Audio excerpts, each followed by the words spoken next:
This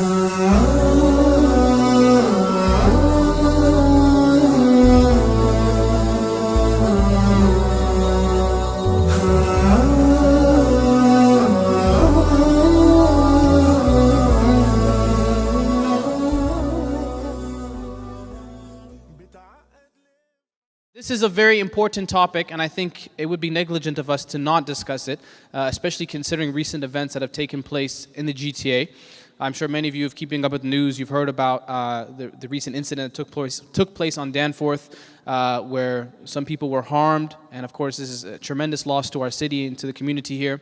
And the family of the apparent shooter, I'm speaking, as the information that's been given to me, came out and said that their son was dealing with severe mental health issues.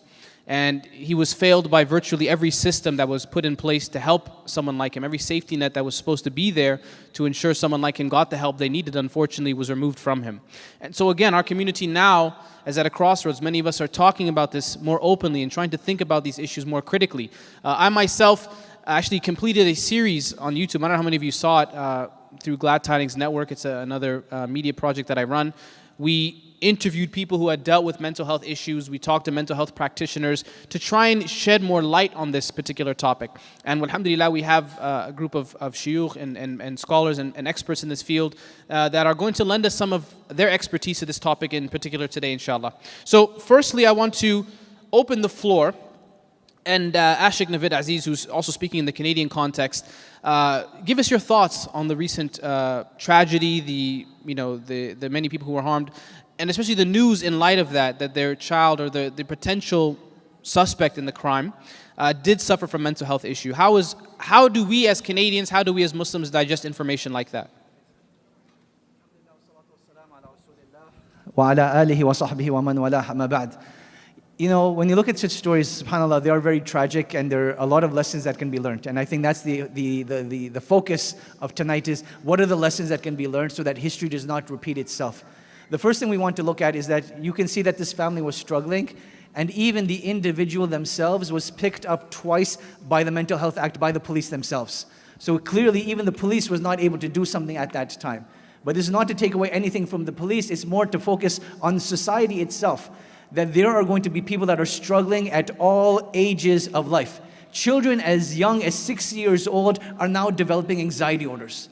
Think to yourselves, what does a 6-year-old need to do in order to develop an anxiety order? What is happening in their life that this is happening to them? This shows us that life is just getting more hectic as it is. But our solution to that is creating more awareness about these issues. Clearly, within the Muslim community in particular and in society in general, mental health is still a taboo topic. In fact, even the very language we use is not appropriate often. How easily we use the word crazy, or how easily we use the word retarded, or how easily we use other synonyms similar to those that are not appropriate at all. And these words stigmatize. They do create a stigma for those people that actually are suffering with mental illnesses. Number two, a lesson that can be learned is why is it that as a community we're always reactive? It's a natural reaction to be reactive to something, but someone commits suicide, okay, let's start talking about suicide. Someone has, a shooting related to mental health, let's start talking about mental health. That is a natural reaction to have, don't get me wrong. But what I'm saying is we should be more proactive as well. We should be discussing these topics well in advance, and we should be making sure that people are trained at all levels, starting from parents to teachers to imams to increasing counselor services within our masajid, so that anyone that needs help easily knows where to get it. And that's why, alhamdulillah, it's such an honor and privilege to be a part of tonight's panel, because we're trying to be a part of that solution. And the third and last thing that I'll share over here is the importance of recognizing the pain of the family. SubhanAllah, this family has gone through so much hardship, from losing a daughter to having another child that was in a coma and was involved in criminal activity, to having this happen to their family. This shows, subhanAllah, that there are some serious issues happening in our community that need to be addressed. And what I loved about Brother Ammar's talk, the way he ended, be that hand that helps people. We have enough people to judge, enough people to criticize. We don't have enough of those hands. And so regardless of whatever our issues are on an individual level, we need to develop that mindset. What can I do to help pick someone up? And if we each took that responsibility of helping one person per day, we could make a huge difference in everyone's lives. I know our times are very limited, but those are just 3 of the lessons I wanted to share from this incident. Wallahu a'lam. Jazakallah khair, Sheikh. Thank you very much. We also have on our panel Dr. Noor, who is a member of the Muslim Medical Association of Canada. Thank you very much for being here. Doctor, we wanted to ask you, of course, there are sometimes varying symptoms for various mental health conditions. For example, something like depression. Some people may not truly know if they are depressed or if their family member is depressed. They may just be dealing with a level or a period of sadness in their lives, or they may be dealing with, maybe a time when they don't feel the same way. How does somebody actually know? What are some of the signs or indicators if somebody's actually dealing with a real mental health issue or crisis versus perhaps just, maybe in a state of sadness? Assalamu alaikum. Thanks for having me here. That's a really good question. It's not an easy one to answer. Otherwise, you could just Google your diagnosis, which I think pretty much everyone does nowadays anyways. Essentially, you would need to meet with a licensed and qualified medical health professional who would need to take a complete and thorough history, physical examination, and then use our diagnostic criteria to come up with a diagnosis if there indeed is one. But a short answer, which we commonly use as a principle, is that if there is a set of symptoms that affect your ability to function on a day-to-day basis, that usually qualifies it as being a mental illness. So if you're finding that you're experiencing something that's affecting your ability to function on a day-to-day basis, in other words, get out of bed, perform your daily duties, show up to work, have meaningful relationships and interactions, these are all impaired, it's usually a sign that you would fulfill the diagnostic criteria for a mental illness. Okay, thank you very much. Jazakallah khair.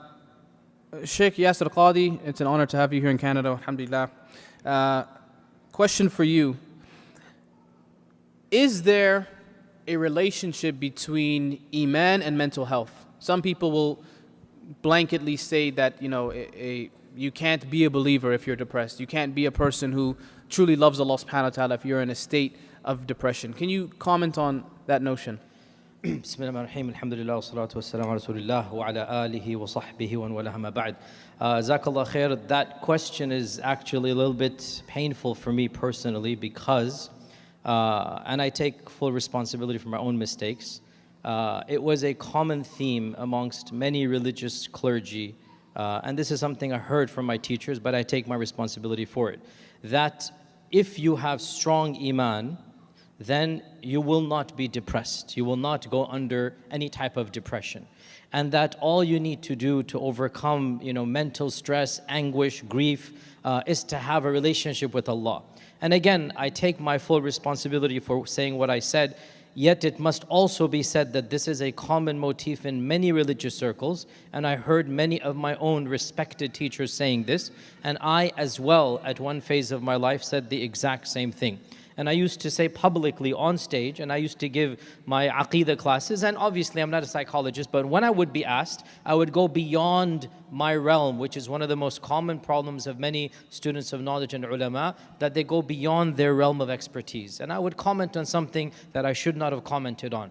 And I want to make it clear, and I want to own up to this mistake, because I want to speak especially to the students of knowledge and imams and ulama. And if you know of others, you can ask them to listen to my lectures on this. And that is to state that the notion of having understood the human mind is absolutely incorrect. We are still discovering, as we speak, the intricacies, the profundity of consciousness and of the human mind. There is no simplistic understanding of all problems are this or all problems are that. It is a multifaceted, multidisciplinary enterprise, and therefore one cannot categorically state that all mental anguish is an iman-based issue, nor can one state that that mental anguish has nothing to do with iman. Sometimes iman plays a role, sometimes it doesn't. It's as simple as that. And there's no easy way. No scholar, no psychiatrist can definitively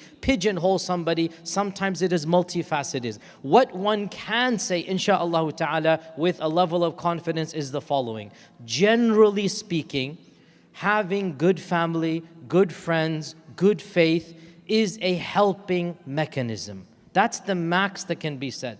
Sometimes you can have all the helping mechanisms and still fall through the cracks. It's not a guarantee. Just because you have iman or a good family or good friends, you might still be struggling with something that is maybe hormonal, maybe a mental imbalance, maybe something that is beyond your control. What can be said with, insha'Allah, some definitive authority is overall, having religion is much better than not having it. It's not a guarantee, but it helps, and it helps in many people and not all people. And religion, of course, helps in many ways. Obviously, I don't have time for a lecture, but just 2 or 3 points. For example, number 1, belief in qadar. Belief in qadar. Imagine if a Muslim truly believed in qadar, believed that whatever happens is the qadar of Allah subhanahu wa ta'ala, is content with the decree of Allah. The way that they're going to view the world and the problems that happen to them will be radically different than the one who does not believe in qadar, right? Number 2, the sweetness of iman. Having a pain, a problem, a suffering, and not being able to find the sweetness is going to make that pain 10 times worse. But imagine if a person, did find a sweetness that is very powerful, and all things put aside, obviously, the sweetness of iman is the strongest sweetness. Imagine having a relationship with Allah, the dhikr, the Quran, sajda, tilawa. Generally speaking, if you have that relationship with Allah, it is a very positive factor. It's never going to be negative, that's for sure. But, and this is the key point, just because you have iman doesn't mean you will never have depression. Sometimes you're struggling for causes beyond what you can control. Sometimes it is a genuine problem that you need help or medication that is beyond what a scholar can give. So the bottom response is that it is a complicated issue, and when you're going through these issues, then seek help from those whom you love and you trust, from family, from licensed therapists. They can do what scholars cannot do. And also go to a respected scholar who maybe can give you some spiritual advice that can help you in your... So get help from whenever you can, and inshallah in that process, the people that you're going to will be able to guide you, and you'll be able to also see where that help is coming into effect. Sometimes some spirituality will give you more benefit than going to a therapist, and sometimes going to a licensed or a counsel, a therapist is going to help you more than going to a sheikh or scholar.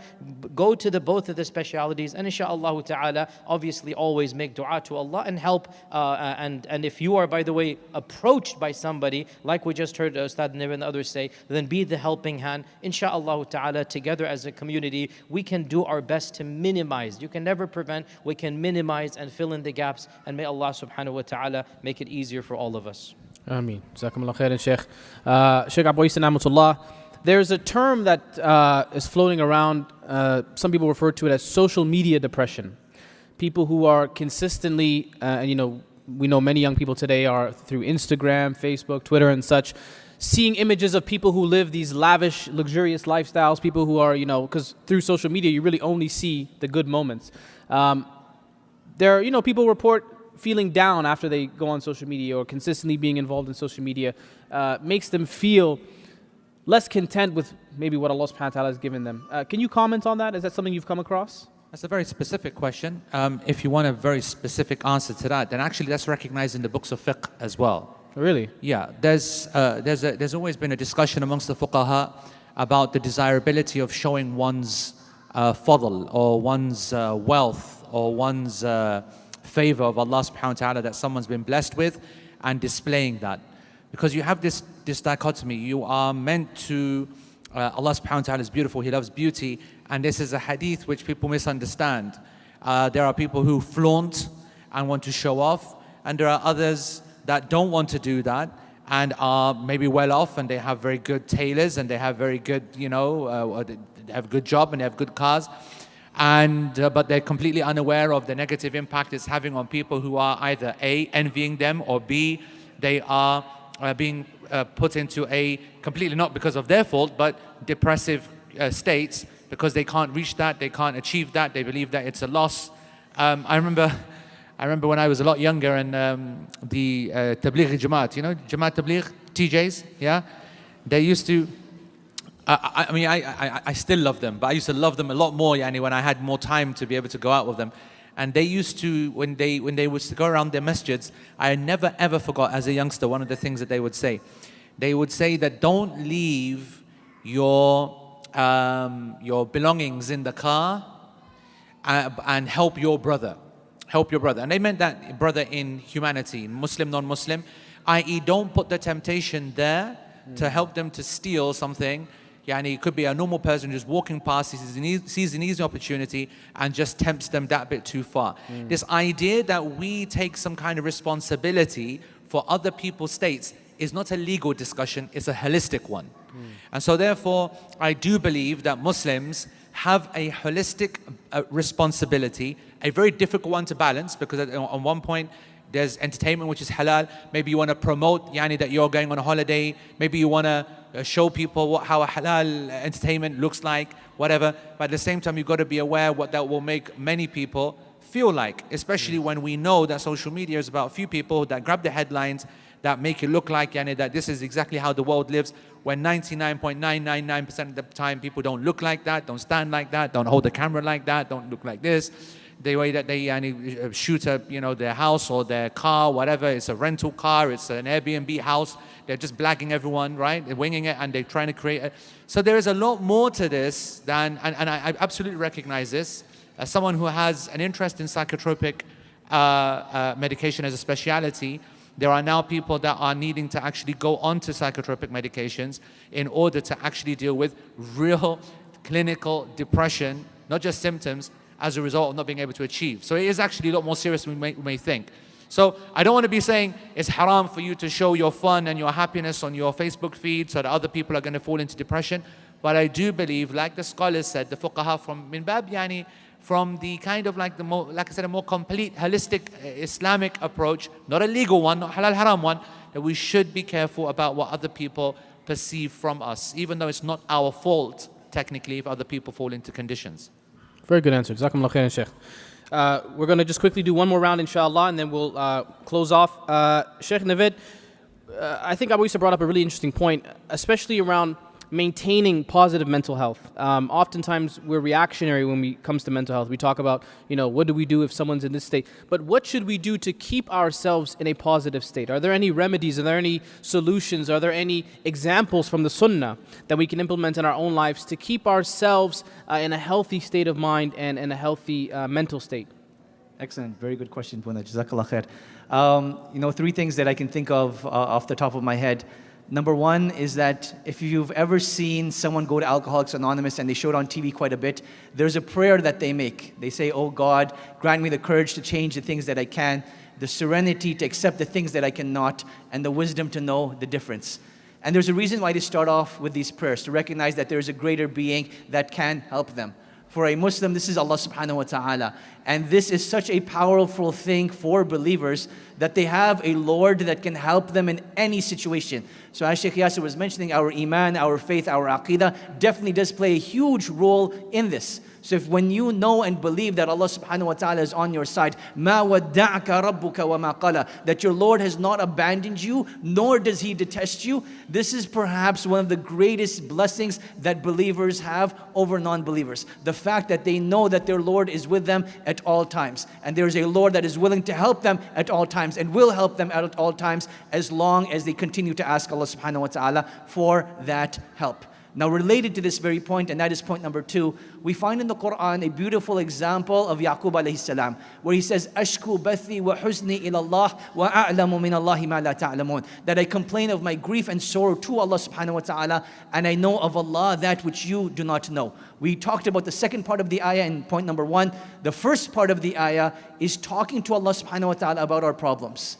A lot of us, we need people to vent to. Now, when we vent to people, think about, is it really practical? At the end of the day, they may not be able to do much, and we just make ourselves feel good about it.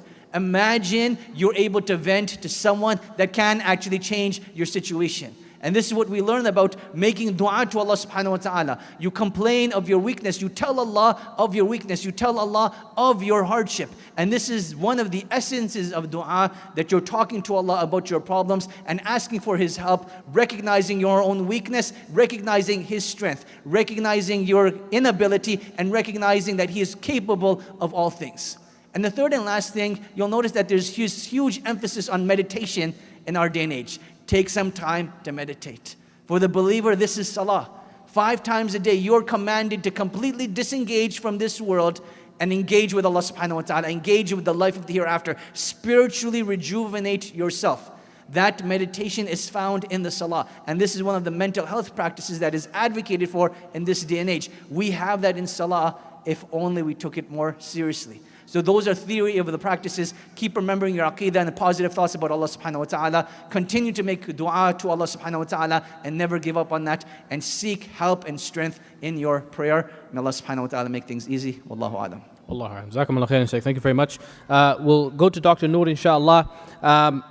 If there is someone who perhaps is in this room or is not in this room right now, who themselves might be dealing with a mental health crisis or issue, or they have a friend or a family member that is dealing with a mental health issue, I know from firsthand experience that sometimes therapists can be outside the realm of affordability for many families. You know, to pay $100 an hour or whatever, it might not be feasible for some families or communities. What remedies can you offer? Any advice for people that do want to seek professional help but may not be in the position to do so? That's a good question.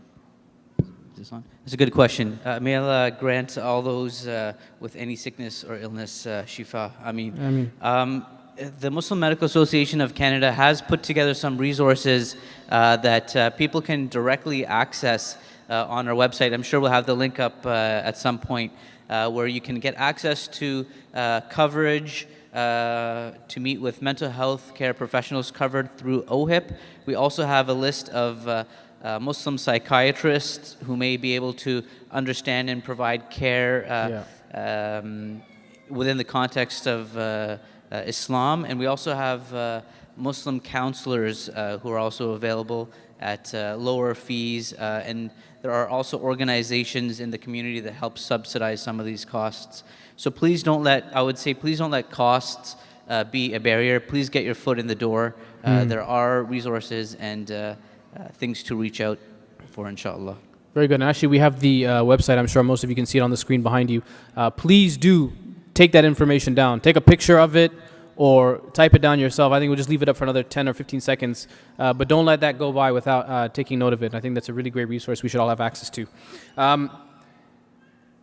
I want to ask Sheikh Yasir Qadi about another issue which oftentimes gets tied into this dilemma. When we start talking about mental health, you know, somehow jinn are going to show up. Somehow people have this ambition of connecting, you know, jinn or demonic spirits to someone who might be dealing with a serious medical crisis. In fact, sometimes we'd rather believe we are possessed by jinn than believe we are maybe clinically depressed.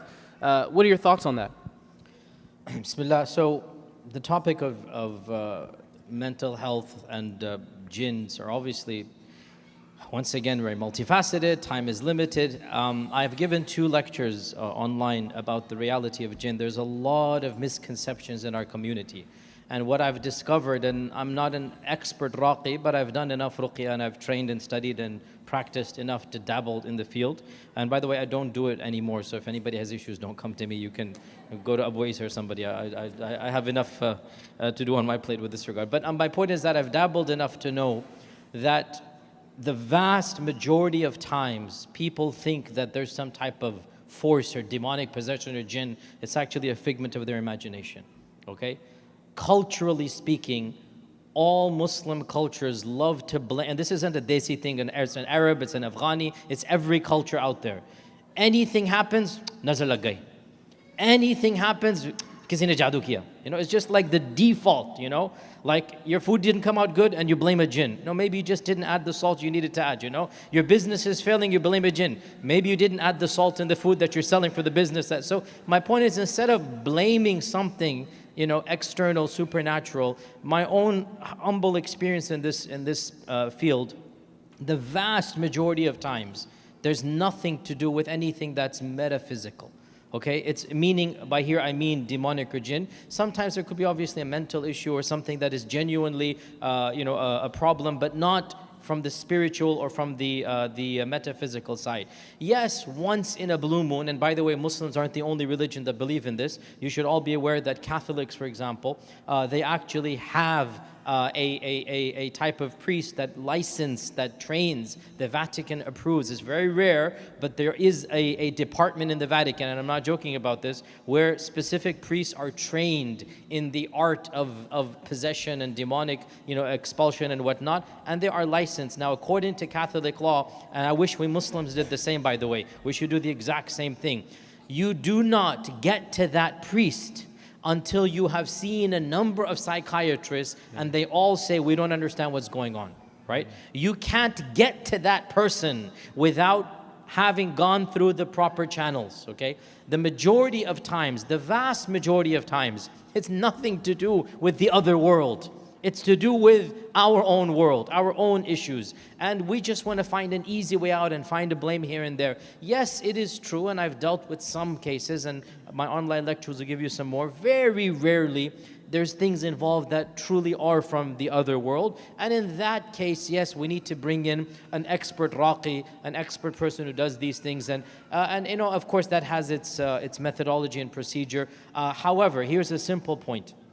Regardless of what is going on, whether it is this or that, we believe as Muslims that the Quran has a spiritual healing power. Allah says in the Quran, وَنُنَزِّلُ مِنَ الْقُرْآنِ مَا هُوَ شِفَاءٌ وَرَحْمَةٌ, that we believe, reveal in the Quran, that was a shifa and a rahmah for people. So the Quran is a shifa, it is a heal from the physical and the spiritual. So you don't lose anything and you gain a lot by simply reciting the Quran in the presence of the person who is physically or mentally sick. By the way, this is also physical. If you have a headache, recite Ayatul Kursi on yourself, no problem. If you have a fever, recite Ayatul Kursi and Fatiha on yourself. This is just spiritual barakah. It's not going to substitute the Tylenol. You take the Tylenol as well, right? But reading the Quran will give you some barakah. And we believe this as Muslims. So no matter what is happening, then it's always beneficial to read the Quran for the spiritual blessings that come. But the spiritual blessings do not substitute for the physical procedure and the mechanisms that need to take place. So the bottom line, rarely, very rarely, is it something that is metaphysical. The vast majority of times, what we consider to be a mental illness or whatnot is something that is diagnosable, treatable. You give medicine for it, or you give therapy or counseling. You don't need to go to the world of the jinn and whatnot. Very rarely, when you do, then find a qualified person after you have exhausted the physical manners and gone through the therapist, and they've all said this is atypical, bizarre, we've never seen anything like it. Then you may go beyond this, and you don't lose anything by reading Quran from the beginning all the way to the end, and Allah subhanahu wa ta'ala knows best. Jazakumullah khairan, Sheikh Yasser. We'll end off with Sheikh Abu Yusuf Namatullah. One final question for you, Sheikh. Why are you looking at me like that? You still with us, right? Don't worry, Sheikh. I control the time, inshallah. They don't control the time, inshallah. Don't worry. We are going to get to Sheikh Yasser's lecture. Don't worry, inshallah. We are going to finish before Maghrib. But final question, and I want to end this kind of tying it into the point I mentioned in the beginning. There are circumstances whereby someone who might be dealing with some type of mental health issue either harms themselves or harms others. There have been circumstances where people have harmed themselves, and we know that ultimately sometimes we do hear of issues of suicide. There are some people who are not really sure what is the state of this type of person, a person who is in this type of mental state, and they end up committing the ultimate act of either harming themselves or others. I don't know if it's a correct thing to ask, but what really is their position with Allah subhanahu wa ta'ala? How would Allah Azza wa Jalla judge that person? Yeah, that's a very difficult question, especially in only 1 minute left, and we are over time. And as much as I'd love to cut Sheikh Yasser's lecture, and don't tempt me like that, but I do. I will say that when it comes to the issues of the end of a person, the decision of Allah with respect to someone, it's difficult enough without incredible complications like suicide or murdering others and so on. It's incredibly difficult. And at the same time, we don't want to be going with the whole liberal kind of flow of this kind of humanist approach where you can't judge anyone and you can't judge me and you can't say about that. Actually, it's the exact opposite. Allah subhanahu wa ta'ala sent insan to judge from the obvious and outward actions, and it's the responsibility of scholars to put those rulings. And there are legal realities, such as the prayer that's being made over them, such as the level of the act that's being done, such as whether the person was in the right state of mind or not. I mean, our literature has a huge resource on whether divorce is enacted when a person has shouted and got so angry that they are considered to have lost their mind. And that's just in divorce. What then do you think about killing someone and someone who's actually proven to have mental issues? So it is best that we refrain from judgment and gossip at the level of the masses, but you should know that the scholars have a difficult decision to make, and you should not judge your scholars and their decisions. If they say that we are not praying over them, or we are praying, or someone else is going to pray, or I need to not give this person the limelight, and I can't pray because the media will say X, Y, Z. You need to respect that this is a very sensitive and difficult situation, especially in non-Muslim countries, as well as the Islamic issue as well, and Allah knows best. Jazakumullah khair, and thank you very much to all of our panelists. Give them a big round of applause, everyone who participated today. Walhamdulillah.